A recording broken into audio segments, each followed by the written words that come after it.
Welcome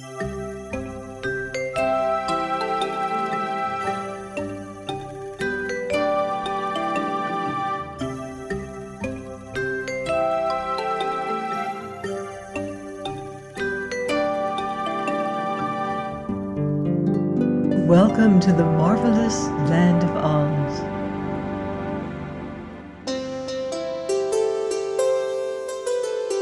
I'm Mordell, reading The Road to Oz by L. Frank Baum.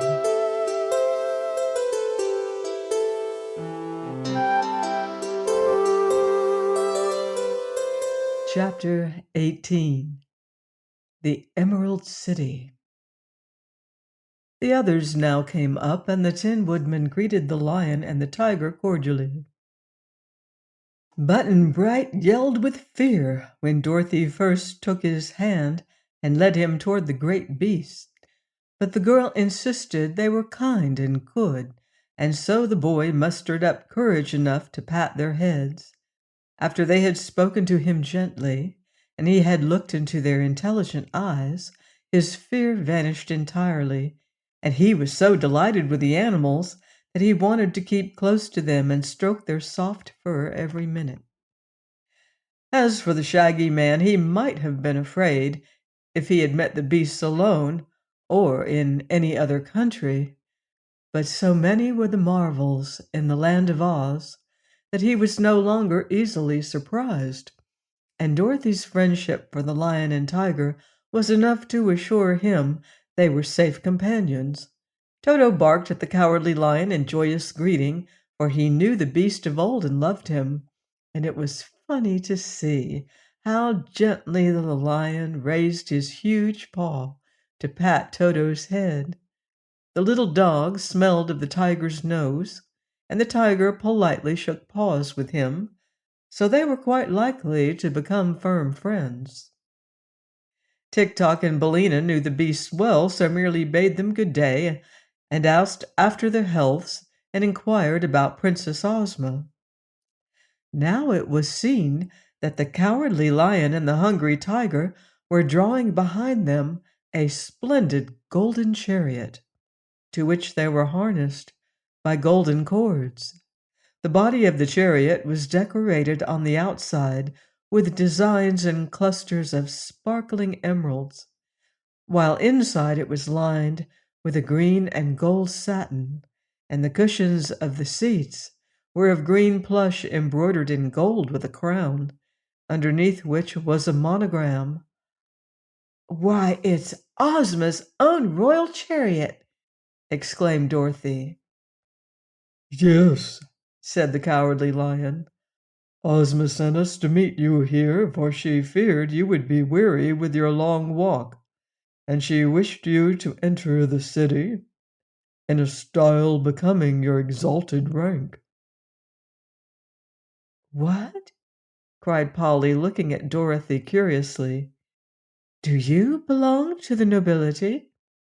"Just in Oz, I do," said the child, "'cause Ozma made me a princess, you know, but when I'm home in Kansas, I'm only a country girl and have to help with the churning and wipe the dishes while Aunt Em washes 'em. Do you have to help wash dishes on the Rainbow, Polly?" "No, dear," answered Polychrome, smiling. "Well, I don't have to work any in Oz either," said Dorothy. "It's kind of fun to be a princess once in a while, don't you think so?" "Dorothy and Polychrome and Button Bright are all to ride in the chariot," said the lion.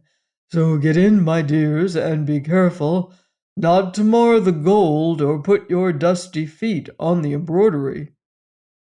Button Bright was delighted to ride behind such a superb team, and he told Dorothy it made him feel like an actor in a circus.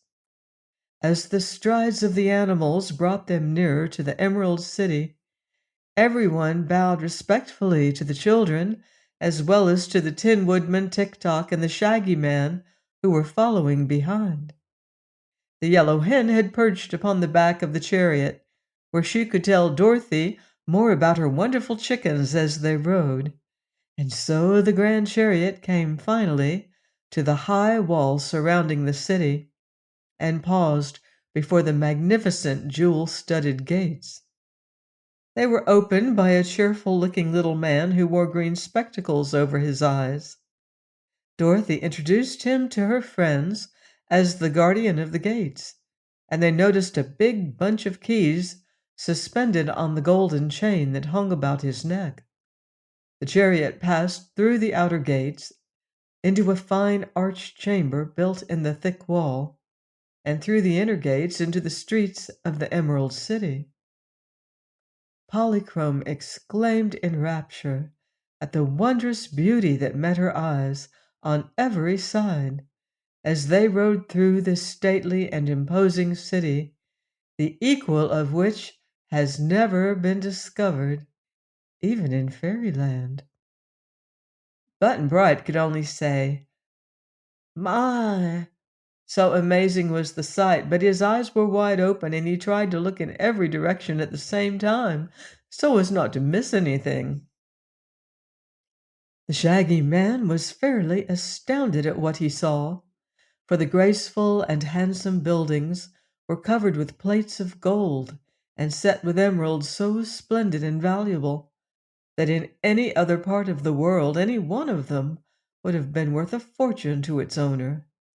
The sidewalks were superb marble slabs, polished as smooth as glass, and the curbs that separated the walks from the broad street were also set thick with clustered emeralds. There were many people on these walks, men, women, and children, all dressed in handsome garments of silk or satin or velvet with beautiful jewels. Better even than this, all seemed happy and contented, for their faces were smiling and free from care, and music and laughter might be heard on every side. "Don't they work at all?" asked the Shaggy Man. "To be sure they work," replied the Tin Woodman. "This fair city could not be built or cared for without labor, nor could the fruit and vegetables and other food be provided for the inhabitants to eat. But no one works more than half his time, and the people of Oz enjoy their labors as much as they do their play." "Oh, it's wonderful," declared the Shaggy Man. "I do hope Ozma will let me live here." The chariot, winding through many charming streets, paused before a building so vast and noble and elegant that even Button-Bright guessed at once that it was the royal palace.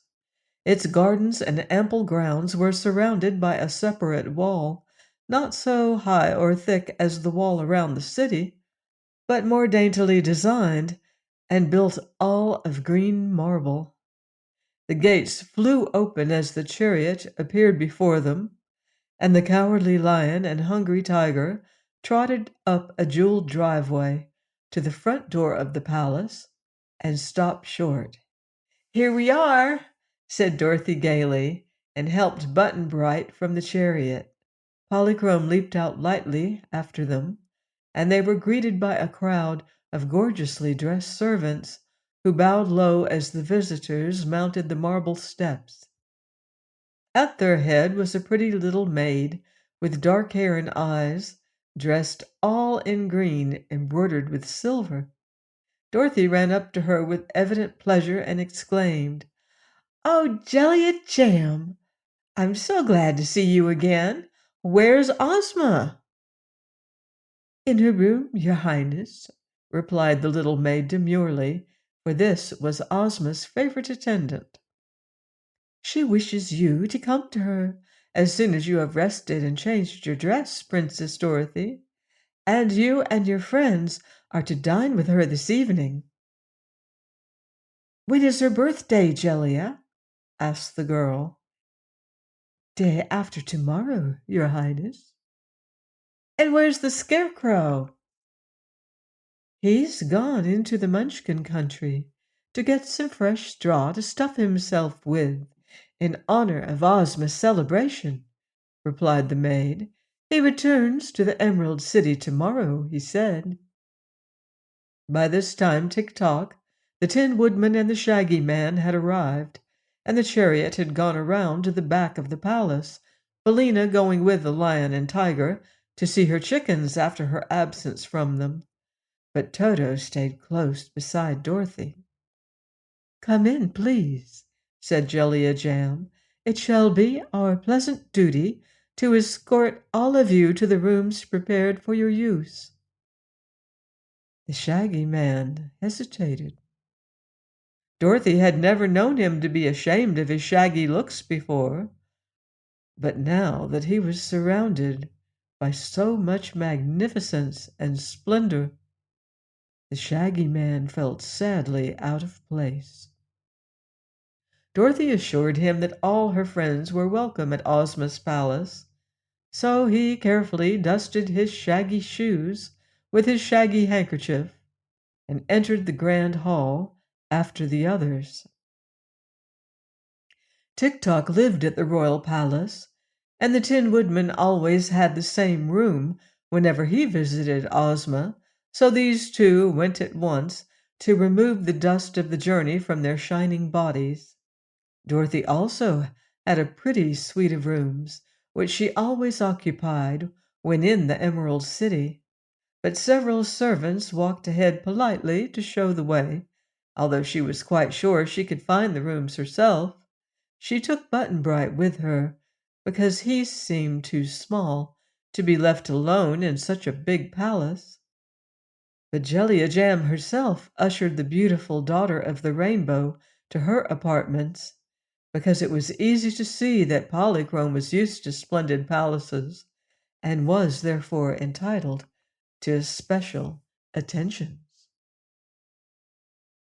Please join me next time for more magical adventures here on the marvelous Land of Oz.